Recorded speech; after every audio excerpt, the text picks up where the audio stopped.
E olha só, notícia urgente, hein? O ministro Alexandre de Moraes do Supremo Tribunal Federal determinou a prisão preventiva e ao Ministério da Justiça o início imediato do processo de extradição do jornalista Alan dos Santos. Alexandre de Moraes ordenou ainda que a Polícia Federal inclua o mandado de prisão na lista da difusão vermelha da Interpol para garantir que Santos seja capturado e retorne ao Brasil.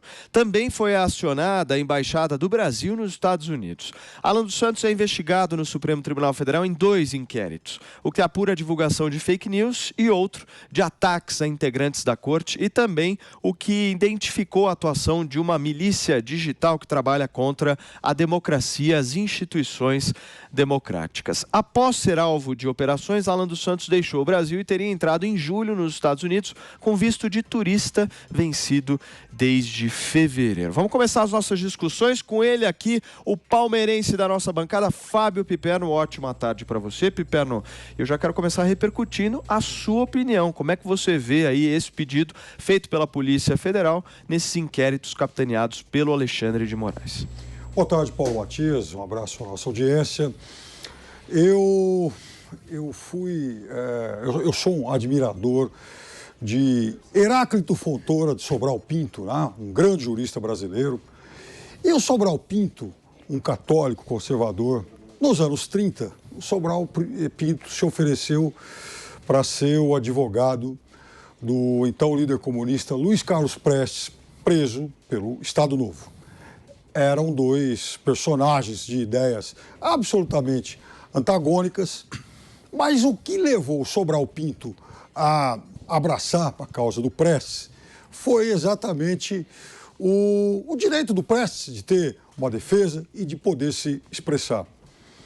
Então, eu acho que tem muito nisso de uma questão de princípios. Você pode gostar ou não do personagem, mas você tem que gostar mais, você tem que admirar mais os teus princípios, né? Aqueles princípios que norteiam a tua vida.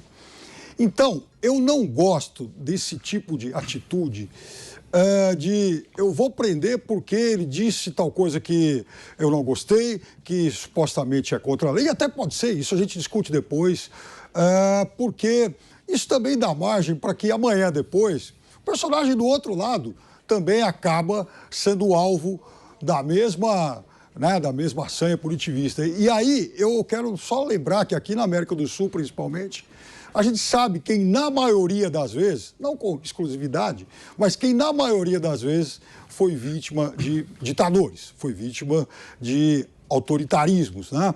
Até porque, embora a América do Sul hoje tenha, enfim, um Maduro na vida, mas ela também já teve Pinochet, Stroessner, Médici, Videla, enfim, ganha de goleada esse outro lado. Então, eu não gosto disso.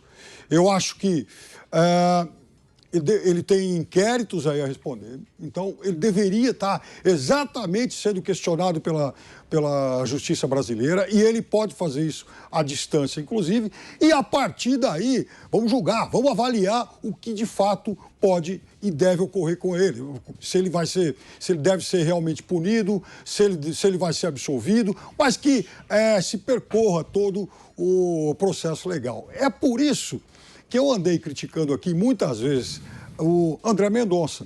Eu não gosto do André Mendonça, porque o André Mendonça foi recorrer a um entulho autoritário, a um entulho da ditadura para tentar intimidar opositores. E não me agrada, não me sinto confortável em defender alguém que faz hoje algo muito parecido com aquilo que o André Mendonça tentou pouco tempo atrás. Constantino, o Supremo Tribunal Federal, a instituição Supremo Tribunal Federal, tuitou agora há pouco dizendo o seguinte, olha só, o ministro Alexandre de Moraes atendeu o pedido da Polícia Federal e determinou a prisão preventiva de Alan dos Santos por suspeitas de atuação em organização criminosa, crimes contra a honra, incitação a crimes, preconceito e lavagem de dinheiro. Dá para entender essa razão, Constantino, ou ela ainda está muito vaga? Dá para entender perfeitamente, Paulo. Boa tarde. E dá para entender tanto que eu faço aqui até um comunicado em público, em primeira mão, na Jovem Pan no 3 em 1. A partir de hoje, eu nem criticar mais, critico o Supremo Tribunal Federal. Não tenho mais interesse em criticar porque não tenho aptidão para ser mártir. E acho que o recado fica muito claro, né? Então, traduzindo em linguagem direta, vivemos num estado policialesco. Não precisa ter cometido crime, inventa-se crime. É óbvio que isso tem o dedo do próprio Alexandre de Moraes, uma delegada pediu, acho que a PGR até se manifestou contra. O G1 teve acesso ao pedido e eu dei uma lida e realmente é uma peça bizarra, para dizer o mínimo, né? O crime de xingar alguém ou de incitar o crime contra a instituição, umas coisas assim, tentando justificar que não é crime de opinião. E quando você lê, é crime de opinião que ele está sendo acusado. Fake news não está sequer tipificado no Código Penal, o inquérito é ilegal, PGR já se manifestou contra. É tudo muito bizarro, né? Então nós temos que parar de dourar a pílula. Nós temos que parar de fingir que vivemos num Estado democrático de direito. Como eu estou dizendo com todas as letras que nós não vivemos num Estado democrático de direito, e sim num Estado policialesco, onde um ministro do Supremo pode fazer o que ele bem entende, o recado está muito claro e eu, por exemplo, entendi perfeitamente, Vossa Excelência, seu recado. Né? Então, a intenção é essa, está surtindo efeito, né? Porque esses jornalistas podem ir presos, porque o resto da mídia cúmplice vai simplesmente chamar de blogueiro bolsonarista e com isso encerrar o assunto, num dia muito interessante para essa notícia, né? O dia em que Luiz Fernando Pezão, denunciado e condenado a quase 100 anos de prisão por corrupção passiva, ativa, quadrilha, o escambau, né? Tirou a sua tornozeleira eletrônica, pede-se a extradição como se fosse um bandido procurado, perigosíssimo, pela Interpol, prisão preventiva, né, de um jornalista. Então, o que mais eu posso dizer, além de entendi vossa mensagem, amado mestre, e fique tranquilo que daqui para frente não mais criticarei a sua instituição. Serrão, eu queria repercutir um pouquinho contigo justamente o futuro agora, né? Porque se nós analisarmos no mês de setembro, a gente teve todo aquele tensionamento, enfim, e aí aquela carta do presidente da República justamente colocando aqueles panos quentes em toda a história, e a gente imaginava que isso poderia vir a continuar, essa estabilidade. Eu quero saber quais serão as repercussões desse pedido de prisão daqui para frente. Saudações, meus amigos, meus amados haters. Assustador o momento que estamos vivendo no Brasil hoje. Pensava-se que depois daquele recuo do presidente Jair Bolsonaro, haveria uma pacificação ou uma trégua por parte do establishment, por parte do Poder Supremo, contra o que está acontecendo no Brasil hoje em relação ao abuso contra as liberdades. Mas, infelizmente, não é isso que vem acontecendo e a situação promete se agravar e piorar. Volto na história. Tínhamos um personagem famoso, um jornalista muito curioso, também da década de 30, 40, o Barão de Itararé, o Aparício Torelli. Esse cara, a polícia política do Estado Novo, DOPS, sempre costumava invadir a redação do jornal dele, Amanhã, e já entrava dando pancada, detonando tudo. Até que ele teve a grande ideia de criar a expressão entre sem bater. A história dessa expressão entre sem bater, que a gente vê em várias portas, é piada do Aparício Torelli. É para a polícia entrar sem dar cacete nele. E hoje nós estamos vivendo de novo esse clima digno de Alemanha nazista, digno de Estado Novo.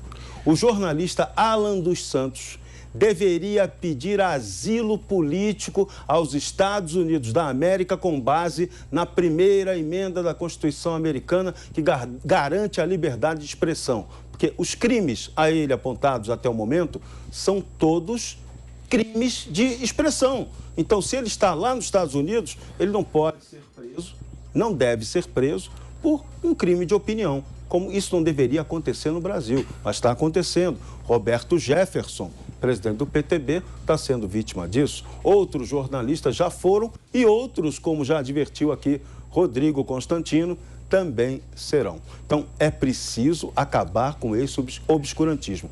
Se Alexandre de Moraes é realmente um homem poderoso, então vamos lá, vou dar a dica para ele. Presidente Bolsonaro, mande uma lista de traficantes, de bandidos realmente perigosos, peça ao Ministério da Polícia e à Polícia Federal para fazerem essa lista, entregarem publicamente ao ministro Alexandre e ele sim agir com todo rigor contra bandidos do tráfico, bandidos de facção criminosa. Porque ele é um homem corajoso, o cara que tem coragem de dizer que o Alan dos Santos é um cara perigoso, tem que ter coragem de prender os maiores narcotraficantes do Brasil. É o nosso desejo. Ou então o presidente decreta aí, chama o artigo 142, decreta a intervenção militar, mas faz o contrário, tá? Entrega o poder, muda a república, transforma em império e entrega o poder ao imperador Alexandre de Moraes. É o único jeito que eu vejo. Bruna, para contextualizar aqui para a nossa audiência, nós estamos falando de um pedido de prisão feito pela Polícia Federal, que está dentro daquele inquérito que nós já discutimos muitas e muitas vezes aqui no nosso 3 em 1, que é o inquérito das fake news. E num ofício, Bruna, passando para ouvir seu comentário, de 5 páginas que foi encaminhado ao Alexandre de Moraes no mês de setembro, a delegada Denise Dias diz que uma das justificativas para essa prisão é que ficou demonstrado o risco de ineficácia da apuração pela ausência do jornalista Alan dos Santos e que, de alguma maneira, o blogueiro teria que se submeter às consequências dessa investigação que está em curso. Eu quero saber, isso é motivo ou não é motivo para a prisão? Evidentemente não é motivo, né? Mas o interesse, a gente sabe, é trazer o jornalista para o Brasil, porque prender o Alan dos Santos é um recado para todos os jornalistas conservadores em atividade. E esses jornalistas, eles têm um ponto em comum, eles são empreendedores. A gente tem aí o jornal Brasil Sem Medo, do Silvio Grimaldo, do Paulo Briguet. Eu mesma tenho uma revista, eu tenho um portal. A gente tem o pessoal do Gazeta do Povo. A gente tem várias iniciativas dirigidas por jornalistas conservadores. E aí eu não tenho dúvida de que o Terça Livre, ele representa o primeiro, né? O Terça Livre foi o primeiro veículo dirigido por um jornalista conservador que alcançou o sucesso, foi isso que aconteceu. Então, é simbólico você intimidar justamente o primeiro jornalista conservador que teve muito sucesso, que hoje tem um grande público, que tem credibilidade, que tem os programas do Terça Livre, tem sua característica, eles têm uma revista semanal de política, então é uma empresa que está crescendo, né? E a partir do momento que você intimida essa figura, você manda um recado para todos esses novos empreendedores que têm a intenção de renovar a imprensa, né? Eu sou um pouquinho mais atrevida que o Constantino, então eu vou continuar dizendo que o Alexandre de Moraes não está à altura do cargo, mas qual cargo? Ministro do Supremo Tribunal Federal. Contudo, o senhor tem razão em dizer que o Supremo Tribunal Federal se comporta como um imperador, de antigamente, como os ditadores, né? Mas isso é um fenômeno global também. A juristocracia é uma tendência global que ela promove o rompimento, o esvaziamento da democracia, tá? Tem vários livros hoje em dia sobre isso e eu acho que a gente tem que entender o fenômeno, tá? Se a gente fala do fato sem entender a coisa que está por trás, fica frágil, né? Quando a gente fala de juristocracia, a gente está falando de fim da democracia, tá? Vou até mostrar para vocês essa obra aqui, não sei se dá para ver aí, mas a gente fala de fim da democracia. Então, ou você tem juristocracia, ou seja, um grupo de burocratas togados mandando, ou você tem democracia, que é o respeito à vontade popular, e aí você tem o parlamento, você tem o executivo e o equilíbrio de poderes. Hoje, a gente vive juristocracia, tá? Nesse ponto de vista, a imprensa, que é um órgão típico de democracia, ela evidentemente vai estar sob ataque. E é isso que a gente está assistindo. A imprensa, justamente aquela imprensa que não serve aos mesmos interesses dessa juristocracia, ela deve ser atacada. E não é à toa que o inquérito parte do Supremo Tribunal Federal. Isso é o que está acontecendo. Então, evidentemente, é por uma questão simbólica que se quer trazer o Alan dos Santos para o Brasil. Queria só aproveitar aqui para lamentar a matéria do G1.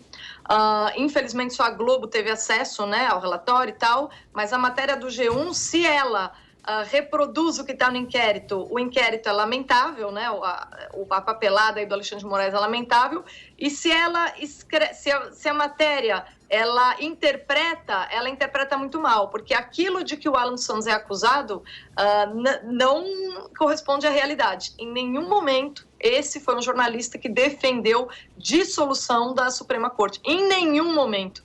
Então, só por aí a gente pode ver, né, que se fabricou uma mentira para se condenar injustamente o inocente. A gente está aqui beirando ao totalitarismo. É curioso o Renan Calheiros, né, falar que o Bolsonaro, né, que o Bolsonaro faz crimes contra a humanidade. Crime contra a humanidade, que foi algo que foi tipificado por causa do nazismo, é algo que a gente começa a ver aí nesse tipo de atitude, né, de repressão violenta à liberdade de expressão.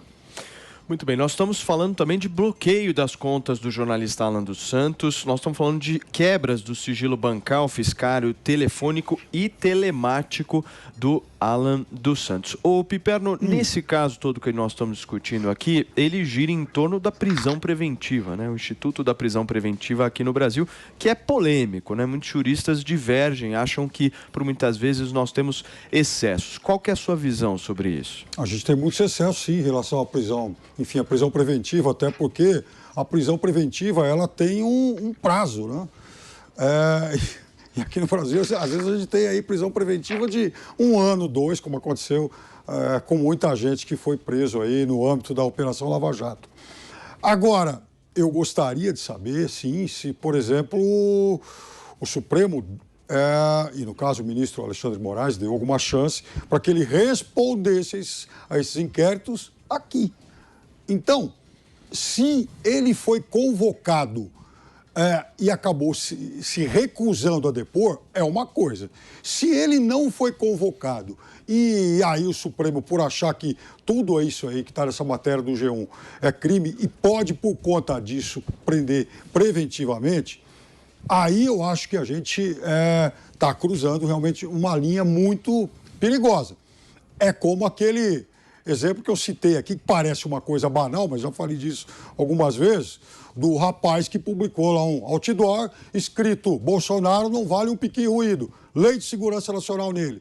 Isso é um exagero, né? Isso é um entulho autoritário, coisa aí do André Mendonça. Então, eu espero que o Alexandre de Moraes não vá para esse mesmo caminho, não se torne, por exemplo, não se inspire, por exemplo, no que está acontecendo hoje lá na Hungria, um país que acabou desmontando uma democracia e a gente não sabe onde é que isso vai parar.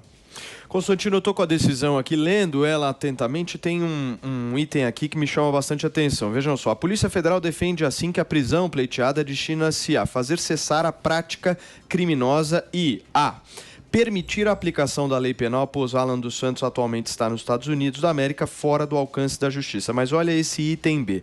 Para garantia da ordem pública, pois referido cidadão prossegue praticando crimes e tem migrado sua atuação do mundo virtual para articulações voltadas à ação prática. O que quer dizer isso, Consta? Na interpretação séria, seria ele estar criando grupos do submundo, armando essas pessoas e arquitetando de forma concreta uma invasão do Supremo, por exemplo.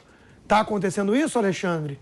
Gostaria muito de ver a prova, a evidência, o indício, né? Então está evidente, Paulo, que isso é uma obra de ficção, tanto quanto essa CPI soviética, né? Imagina dar um poder supremo para um Renan Calheiros. É mais ou menos isso que nós estamos vendo no Brasil hoje. Se o Renan Calheiros tivesse o poder do Alexandre, né, eu talvez já estivesse num gulag, ou talvez na China sendo reeducado. Agora, o que me preocupa, e aí eu tenho que citar Martin Luther King Jr., né, Edmund Burke, o que me preocupa mais do que o grito dos maus é o silêncio dos bons, né? E é absolutamente espantoso ver a reação nas redes sociais. Muita gente está comemorando hoje, grande dia, se ferrou, você é o próximo. Muita gente foi na minha conta falar que eu sou o próximo, né? Sendo que eu tenho várias divergências com o Alan dos Santos, diga-se de passagem, mas é realmente uma coisa absurda, porque dependendo de quem é o alvo, tem um monte de pseudo-liberal aplaudindo o arbítrio e não se dando conta de que se você abre a porteira, amanhã você pode ser o próximo. Não entender a defesa de princípios, né, de valores que fazem com que uma pessoa realmente liberal defenda até mesmo os direitos de um comunista. Então, isso é uma coisa espantosa. Outra reflexão importante aqui, Paulo, é sobre o tal, que já mencionado pelo Serrão, sobre o tal acordo, né, após o 7 de setembro. A conversa de 15 minutos que o presidente Bolsonaro teve com o ministro Alexandre, intermediado pelo ex-presidente Temer, e que era uma espécie de jogo de xadrez e haveria concessão de todos os lados e o Supremo ia ficar mais tranquilo ou mais dentro do seu quadrado, né? Dentro da Constituição. Tá aí o resultado, né? Tá aí o resultado. Então, parabéns a quem acreditou no conto da carochinha. Na verdade, o que a gente viu foi uma trégua tática, onde, pelo visto, né, tem alguns nomes para isso que eu não posso sequer repetir aqui, que tipo de acordo é esse, né? Mas, pelo visto, Jair Bolsonaro entrou entregando tudo, né, enquanto que o outro lado entrou rindo. Então, nós estamos vivendo, repito o que eu já disse hoje, porque isso está muito claro. Para qualquer pessoa atenta e séria, isso está muito claro. Nós estamos vivendo num estado policialesco. Quando você constata isso, você passa a entender que é perigoso, militante disfarçado de jornalista que fala que as instituições estão funcionando, né? Que dá uma aura de institucionalidade ao que estamos vendo. Você entende, né, que gente que aplaude porque o alvo é blogueiro bolsonarista. Não tem nada de liberal, é um comunista, gente que faz isso, né?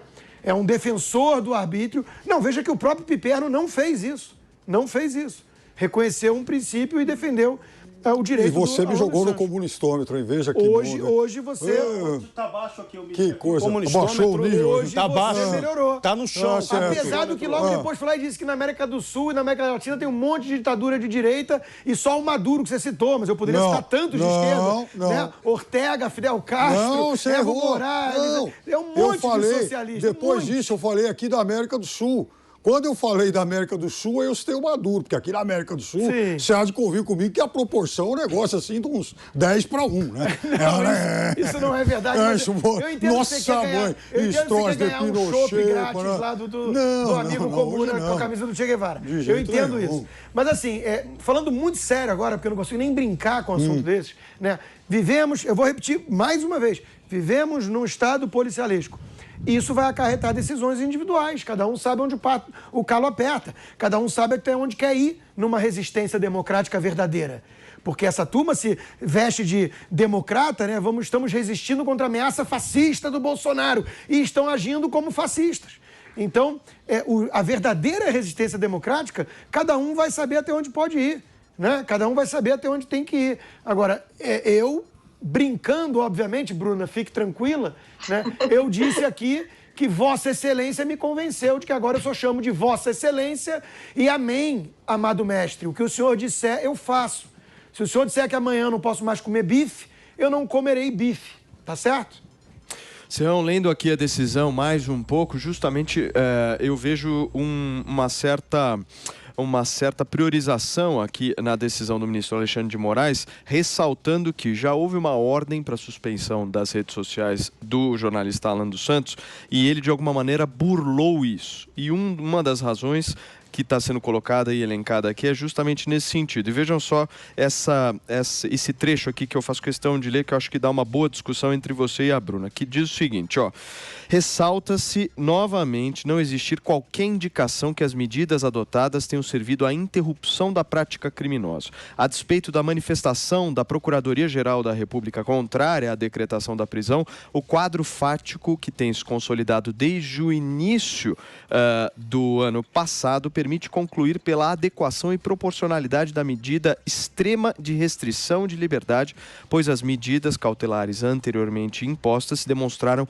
ineficientes. Ele diz o seguinte: o crescimento do protagonismo de Alan Lopes dos Santos dentro desta organização criminosa que está sendo investigada com arrecadação de dinheiro público e propagação ampla de ataques ao Estado democrático de direito. A gente comentou aqui justamente essa consequência, Serrão, mas você acha que isso muda o quadro político atual? Como é que você vê isso e qual que vai ser a reação do Bolsonaro? É assustador. Repito, temos que desmontar aí várias mentiras. O Alan está sendo acusado de cometer que crime? O crime de ter driblado a censura que foi imposta à rede social dele. STF, me ajuda aqui. A censura no Brasil é constitucional? Vocês já responderam de maneira repetida, corroborada, confirmada que não. Não pode haver censura no Brasil. Então, como uma decisão suprema baseia que o jornalista pode ser acusado de estar sendo atacado por ele estar sendo censurado, ele está driblando a censura. Então, ele está sendo a favor da Constituição e não o contrário. Então, essa é a primeira história que tem que ser derrubada. A segunda, que ele faz parte de uma organização criminosa que atenta contra o Estado democrático de direito. Pelo amor de Deus, meus deuses do Supremo, não temos democracia no Brasil. Aqui está muito claro que o jogo, o domínio aqui é do establishment, do crime institucionalizado e do narcotráfico. Esses três poderes é que estão mandando no Estado brasileiro, inviabilizando a nossa democracia. Isso é muito grave. Então, olha a contradição do Brasil. Você tem uma juristocracia junto com uma cleptocracia. E uma juristocracia que não combate a cleptocracia. Que história é essa, gente? Aonde nós estamos? O culpado é o pobre do jornalista que quebra lá, dá o jeito dele para sobreviver e tenta defender a liberdade de expressão, dando a opinião dele. E o Supremo quer punir esse cara por crime de opinião. Aonde nós estamos? Repito, Alan dos Santos, peça asilo diplomático aos Estados Unidos da América, baseado na primeira emenda, que ninguém vai trazer você preso para o Brasil. Ponto. Bruna Torlai, daqui a pouquinho nós vamos voltar nesse assunto e eu passo a palavra para você. Ficou faltando o comentário da nossa Bruna Torlai. Olha, Paulo, isso que o Serrão acabou de falar é muito importante, né? Que, de fato, se o Alan dos Santos pede o asilo político, ele consegue, porque, evidentemente, é uma perseguição política, tá? Os argumentos não se sustentam. Você havia lido anteriormente, né? Uma nota muito bem destacada por você sobre os motivos pelos quais seria imprescindível que ele voltasse ao Brasil. E eu, enquanto você lia, eu imaginei uma alegoria. Basicamente, o que acontece é o seguinte... Aí o Alexandre de Moraes, ou seja lá quem está pedindo essa prisão, está cometendo uma arbitrariedade, porque não tem fundamento na Constituição, não tem fundamento. Mas aí o Alan dos Santos, o que ele faz? Ele evidentemente diz, olha, isso não tem fundamento, e continua exercendo sua liberdade de expressão. E aí as pessoas dizem, bom, então como você não quer aceitar esse nosso arbítrio, é obrigatório que você volte. Então é mais ou menos como você defender, de qualquer maneira, que um judeu tinha de aceitar a ir para um campo de concentração, porque por uma das leis aprovadas no Reich nazista de 1936, o judeu que estivesse em solo do Reich era obrigado a acatar as decisões do Reich, e ainda que essas decisões fossem imorais. Então, esse é o ponto. Você tem uma pessoa diante de uma decisão, de uma leitura da lei completamente imoral. É uma obrigação você dizer, não, vocês estão loucos. Perfeito. E eles estão dizendo, não, porque você diz que vocês estão loucos, você tem que voltar para cá.